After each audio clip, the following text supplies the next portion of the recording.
Bienvenue sur FLC, French Learning Channel. Apprenons le français de manière simple et agréable. C'est parti!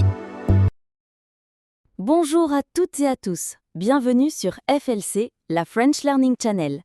Aujourd'hui, on sort un peu du thème purement linguistique pour parler d'un sujet de société qui nous concerne tous, la comparaison sur les réseaux sociaux. On y passe des heures chaque jour et même si c'est divertissant, ça peut aussi avoir des effets psychologiques très forts. Salut tout le monde. Ah oui, les réseaux sociaux, on les adore mais ils nous compliquent la vie parfois. On voit des gens voyager partout, réussir dans leur carrière, avoir une vie parfaite et forcément on compare avec la nôtre. Résultat, on se sent moins bien, moins suffisant. C'est ce qu'on appelle la comparaison sociale. Exactement. Psychologiquement, notre cerveau est programmé pour se comparer aux autres. Avant, on se comparait avec les voisins ou les collègues. Mais aujourd'hui, avec Instagram, TikTok ou Facebook, on se compare avec des millions de personnes dans le monde. Et évidemment, chacun montre seulement le meilleur de sa vie. Oui, personne ne poste aujourd'hui j'ai raté un examen ou je me suis disputé avec mon frère. Non, on partage surtout les vacances, les réussites, les moments heureux. Alors celui qui regarde pense tout le monde est heureux sauf moi. Et ça crée de l'anxiété, du stress et parfois même de la dépression. Ce phénomène a été étudié par beaucoup de psychologues. On parle d'envie numérique ou parfois de FOMO, Fear of Missing Out, c'est-à-dire la peur de rater quelque chose. Quand on voit nos amis sortir et s'amuser, on pense « pourquoi pas moi ? Pourquoi ma vie est-elle moins intéressante ?» Et ça peut devenir un cercle vicieux. Mais attention, il y a aussi un autre côté. Les réseaux sociaux peuvent être une source d'inspiration. On peut découvrir de nouvelles idées, apprendre des choses, se motiver. La clé, c'est de trouver un équilibre. Si tu passes 3 heures à comparer ta vie à celle des autres, tu perds confiance en toi. Mais si tu utilises ces plateformes pour t'inspirer, c'est positif. Je suis d'accord. Et il y a des solutions simples. Premièrement, limiter son temps sur les réseaux. Il existe des applications qui permettent de contrôler la durée d'utilisation. Deuxièmement, choisir avec soin les comptes que l'on suit. Si un compte te fait sentir mal dans ta peau, eh bien, désabonne-toi. C'est aussi simple que ça. Oui. Et troisièmement, se rappeler que les réseaux ne sont pas la réalité. Ce sont des vitrines, des mises en scène. Même les influenceurs ont des problèmes, des journées nulles, des moments de doute. Mais ça, ils ne le montrent pas toujours.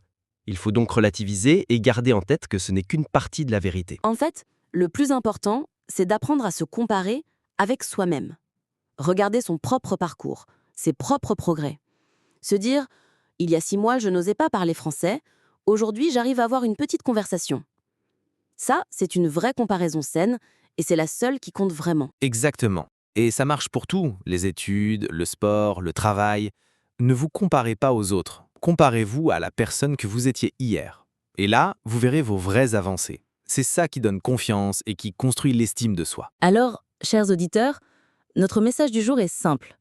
Utilisez les réseaux sociaux, mais ne laissez pas les réseaux vous utiliser. Inspirez-vous, apprenez, connectez-vous avec les autres, mais n'oubliez pas que votre valeur personnelle ne dépend pas du nombre de likes ou de voyages postés. Très bien dit Claire. Merci à toutes et à tous d'avoir suivi ce nouvel épisode de FLC. Si vous avez aimé ce sujet, partagez-le avec vos amis et dites-nous en commentaire, est-ce que vous aussi, vous avez déjà ressenti cette comparaison sur les réseaux sociaux ? On a hâte de lire vos expériences. Prenez soin de vous, restez positifs et souvenez-vous que votre vie vaut beaucoup plus qu'une photo filtrée sur Instagram. À très bientôt sur FLC. Avant de conclure vraiment, faisons une petite pause vocabulaire comme d'habitude. On a utilisé plusieurs mots peut-être un peu difficiles, alors on va les expliquer ensemble. Premier mot, comparaison sociale. C'est quand on se compare aux autres dans la société. Par exemple, je compare mon salaire avec celui de mes collègues. Sur les réseaux, on compare nos vies avec celles des autres et ça peut créer de la jalousie ou de la frustration. Deuxième mot, anxiété. C'est un état d'inquiétude, de nervosité, parfois même de peur. Quand on voit la vie parfaite des autres sur Instagram, certaines personnes ressentent de l'anxiété, c'est-à-dire un stress permanent. En anglais, on dit anxiety. Troisième mot, FOMO. C'est un acronyme anglais, Fear of Missing Out, la peur de rater quelque chose. Imaginez, vos amis sortent le soir, ils postent des photos et vous n'êtes pas là. Vous ressentez du FOMO. Vous avez l'impression de manquer une expérience importante. Quatrième mot, relativiser. Ce verbe veut dire mettre les choses en perspective, voir la réalité avec plus de distance. Par exemple, j'ai raté un examen, mais je relativise, car ce n'est pas la fin du monde. Relativiser, c'est calmer ses émotions en regardant les choses plus globalement. 5e mot, estime de soi. C'est l'opinion qu'on a de soi-même, la valeur qu'on s'accorde. Si on pense qu'on est capable et qu'on a des qualités, on a une bonne estime de soi. Mais si on se dévalorise tout le temps, l'estime de soi est faible. Voilà nos 5 mots du jour. Comparaison sociale, anxiété, FOMO, relativiser, estime de soi. Essayez de les utiliser dans vos propres phrases pour bien les retenir.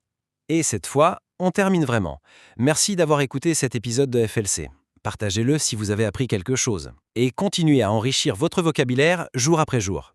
À très bientôt sur FLC, prenez soin de vous et souvenez-vous, les mots sont des clés pour comprendre le monde. Merci de nous avoir écoutés sur FLC, votre référence pour maîtriser la langue française. N'oubliez pas de vous abonner pour plus de leçons et de ressources d'apprentissage. À bientôt!